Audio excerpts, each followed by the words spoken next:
Good morning to all. आज अपन पढ़ रहे हैं मनोविज्ञान या साइकोलॉजी यूनिट नंबर 2। उसके अंदर टॉपिक का नाम है स्ट्रक्चर ऑफ द माइंड, मन की संरचना। उसके बारे में आज पढ़ने वाले हैं। देखिएगा मन क्या होता है, उसमें कितने पार्ट्स होते हैं और उसके बारे में आज पढ़ेंगे। सबसे पहले बात करते हैं माइंड। माइंड क्या है? मन का विकास भी शरीर के अन्य अंगों की तरह होता है। जैसे जैसे व्यक्ति की उम्र बढ़ती है और मन और अधिक जटिल होता जाता है, ठीक है ना। तो इसमें क्या है कि माइंड क्या है, एक डायनेमिक एक्शन माना गया है, एक गतिशील प्रक्रिया है, जिसके अकॉर्डिंग इसमें क्या होता है कि जैसे जैसे उम्र बढ़ती है उसी साथ में ब्रेन का, मन का जो डेवलपमेंट है वो होता रहता है, ठीक है। मन व्यक्ति में पाई जाने वाली विभिन्न मानसिक प्रक्रियाओं का एक समग्र रूप है, ठीक है ना। एक ब्रेन के अंदर एक मेंटल प्रोसेस होता है, उस मेंटल प्रोसेस का एक पार्ट होता है मन, ठीक है ना, मन या माइंड। और उसके मानसिक प्रक्रिया में कौन कौन सी प्रक्रिया देखने को मिलती है? सबसे पहले अवलोकन, चिंतन, भावनाएं, पहचान, सीखना, स्मृति और ध्यान, ठीक है ना। तो ये सब क्या है, एक मेंटल प्रोसेस है, एक मानसिक प्रक्रिया है जो ब्रेन के द्वारा, एक मन के द्वारा प्रक्रिया अपनाई जाती है, ठीक है ना। तो ये क्या था, अभी अपने पढ़ा है माइंड के बारे में कि माइंड के जिस प्रकार से दूसरे अंग होते हैं उसी प्रकार से मन भी है, अपनी उम्र के साथ साथ में जटिल और कॉम्प्लिकेट होता जाता है। और ये एक डायनेमिक प्रक्रिया है और इसमें जो मानसिक प्रक्रिया होती है वो मन के द्वारा ही संचालित होती है, ठीक है। तो उसके बाद में अपन पढ़ते हैं मन की अवधारणा के लेवल, ठीक है ना। 3 लेवल होते हैं कि माइंड के कितने लेवल होते हैं? 3 लेवल। पहला है चेतन मन, दूसरा है अर्ध चेतन मन और तीसरा है अचेतन मन, ठीक है ना। कॉन्शियसनेस, सब कॉन्शियसनेस और अनकॉन्शियसनेस। नाम से ही मालूम पड़ रहा है कॉन्शियस मतलब वो पर्सन होश में है, और अनकॉन्शियस का मतलब होता है कि थोड़ा सा अचेतन मन में है, थोड़ा सा होश में नहीं है, आधा होश में है और आधा होश में नहीं है। और अनकॉन्शियस का मतलब होता है कि वो पूरा का पूरा बेहोश है। अब बात करते हैं चेतन मन के अंदर कॉन्शियस माइंड की बात करें। अकॉर्डिंग टू फ्राइड चेतन मन में वह सब कुछ शामिल है जो हम सोचते हैं, तर्कपूर्ण यानी मीनिंगफुल बात करते हैं, जिसका संबंध तुरंत ज्ञान से है। जैसे आपने देखा होगा कि जो भी अपन हमेशा बात करते हैं, बोलते हैं, तो एक मीनिंगफुल बात होती है, और जो भी हम सोचते हैं और वो क्या है कि उसमें कुछ नॉलेज होता है, मीनिंगफुल पर्पजफुल बात होती है, तो वो है चेतन मन और कॉन्शियस, जो हमेशा अपन डेली यूज में बात लेते हैं। उसके बाद में ये था अपने किसके अकॉर्डिंग? फ्राइड के अकॉर्डिंग। अब बात करते हैं पोग स्टेट्स के अनुसार चेतन मन का अर्थ बहुत कुछ किसी वस्तु से स्पष्ट ज्ञान से है, जो वर्तमान में व्यक्ति के सामने उपस्थित होता है। जो डेली का यूज में अपन बात करते हैं वो एक कॉन्शियस माइंड से बात करते हैं। फ्राइडे के अनुसार चेतन मन को 2 भागों में बांटा गया है, कॉन्शियस माइंड को 2 भागों में बांटा गया है। एक तो जो माइंड है वो है फोकस ऑफ कॉन्शियस, और दूसरा है margin of conscious. Focus of conscious के अंदर क्या होगा और मार्जिन कॉन्शियस के अंदर क्या होगा? फोकस ऑफ कॉन्शियस के अंदर जो भी वस्तु है या उद्दीपन है चेतना के केंद्र में होते हैं। ये क्या होते हैं? सेंटर के अंदर होते हैं, सेंटर के अंदर होते हैं। उन पर व्यक्ति का ध्यान क्या होता है? सर्वाधिक ध्यान होता है। तो फोकस ऑन कॉन्शियस मतलब जो चेतन मन है, तो इसका मतलब है कि वो जागरूक ज़्यादा है और उसका जो फोकस है सर्वाधिक ध्यान होता है, तथा उनका ज्ञान भी स्पष्ट होता है, और जिन पर व्यक्ति ज़्यादा ध्यान केंद्रित करते हैं। तो सर्वाधिक ध्यान होता है, ज्ञान उनका स्पष्ट होता है, और जिन पर व्यक्ति का ज़्यादा ध्यान केंद्रित रहता है, और ये किस में होता है? केंद्रक में होता है, सेंटर में होते हैं, ठीक है। दूसरा है कॉन्शियस माइंड, दूसरा होता है मार्जिन ऑफ कॉन्शियस।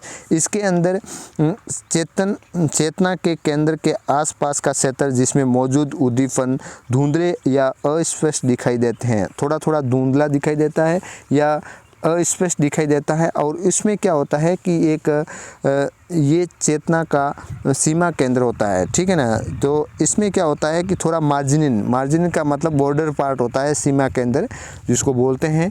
और जिनमें एक तरफ उद्दीपन का तो व्यक्ति को स्पष्ट ज्ञान होता है, परंतु दूसरी तरफ उद्दीपन का स्पष्ट ज्ञान नहीं होता है। जैसे मार्जिन है, ये मतलब बॉर्डर पॉइंट है, तो एक साइड से तो उनका जो ज्ञान है वो अच्छे से होता है, बट दूसरी साइड से उसको क्या है, अस्पष्ट ज्ञान होता है। तो ये है फ्राइड के अनुसार कॉन्शियस माइंड को दो भागों में डिवाइड किया गया है, ठीक है।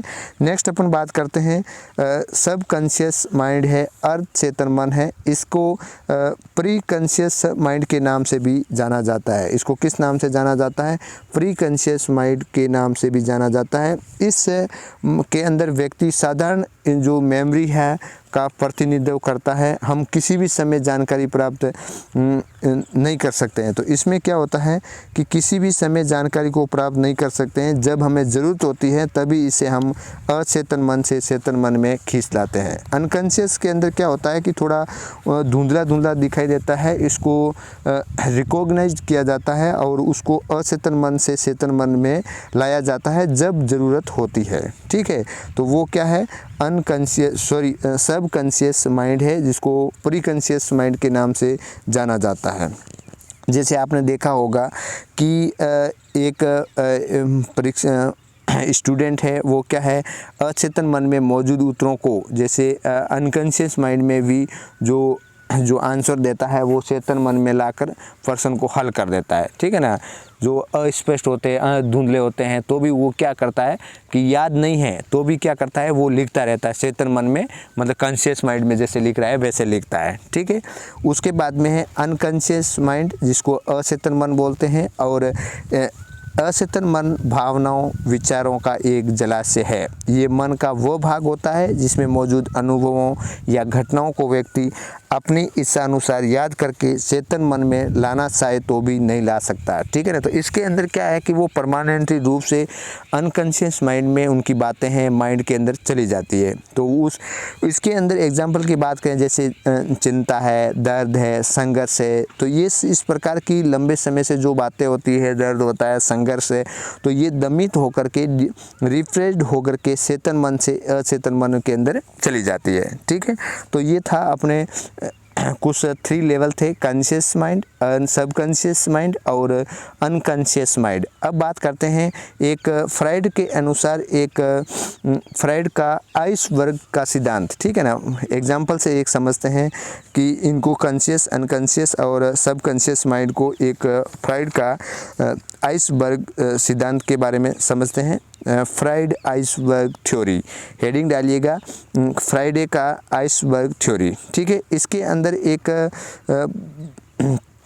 बर्फ़ का गोला लिया है और उस बर्फ़ के गोले को किस में है, पानी में डुबाया है। ये क्या है, एक पानी है, उस पानी के अंदर क्या है, और ये पानी है और उस पानी के अंदर क्या लगाया है, बर्फ़ का गोला को डुबाया हुआ है, ठीक है। ये बर्फ़ का गोला है और उसको क्या कर दिया है, डुबाया गया। तो इस पानी के अंदर बर्फ़ के गोले को डुबाया है, तो इसके अंदर 3 प्रकार की घटना देखने को मिलती है। एक वाला है जो बाहर दिखाई देने वाला बर्फ़ का गोला, जिसको कॉन्शियस माइंड के नाम से जाना जाता है। दूसरा है कि एक जो गोला है वो क्या है, जो अपने अंदर डूबा हुआ, पानी के अंदर डूबा हुआ पार्ट है, ठीक है ना, डूबा हुआ पार्ट है, उसको बोलते हैं अनकॉन्शियस।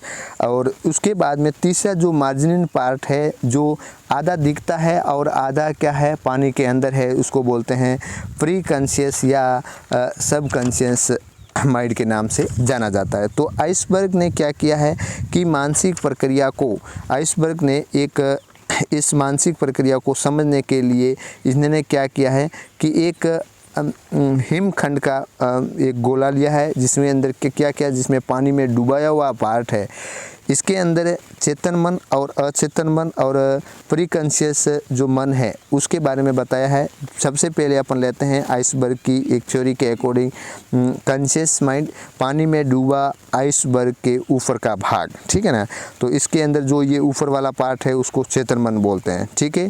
और जैसे आपने देखा होगा कि हॉस्पिटल के अंदर पेशेंट आते हैं, एक क्लिनिकल एविडेंस होती है, जो कुछ पर्सन को साइन सिम्टम देखते हैं तो उसको बोलते हैं क्लिनिकल अपीयरेंस, क्या क्या सिम्टम देखने को मिलते हैं। तो उसी प्रकार से आइसबर्ग के गोले के अंदर जो बाहर उभरा हुआ पार्ट है, बाहर निकला हुआ पार्ट है, जो पानी के अंदर डूबा हुआ नहीं है, वो है कॉन्शियस माइंड है। ठीक है, तो जो विजिबल पार्ट होते हैं, तो वो होते विजिबल पार्ट होते हैं, वो क्या होते हैं, क्लिनिकल अपीयरेंस होती है। दूसरा होता है जो पानी के अंदर पानी के नीचे जलमग्न दिखाई न देने वाला हिस्सा होता है, वो होता है अचेतन मन को इंगित करता है। ठीक है ना, जो पानी के अंदर डूबा हुआ पार्ट है उसको क्या बोलते हैं, अनकॉन्शियस माइंड, अचेतन मन को इंगित करता है। और जो हिस्सा पानी की सतह पर जलमग्न लेकिन अभी भी दिखाई दे रहा है, प्री कॉन्शियस मन की अवस्था को दर्शाता है। ठीक है ना,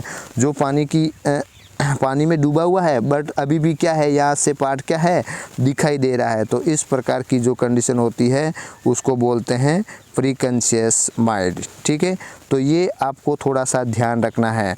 आपको क्या अभी पढ़ाया कि आपको एक माइंड की स्ट्रक्चर के बारे में बताया। सबसे पहले माइंड क्या है उसके बारे में बात की, उसके बाद में उनके कितने लेवल होते हैं उसके बारे में बात किया, और उसके बाद में लास्ट में एक फ्राइडे आइसबर्ग थ्योरी के बारे में समझा। ठीक है, तो आज इतना ही, धन्यवाद।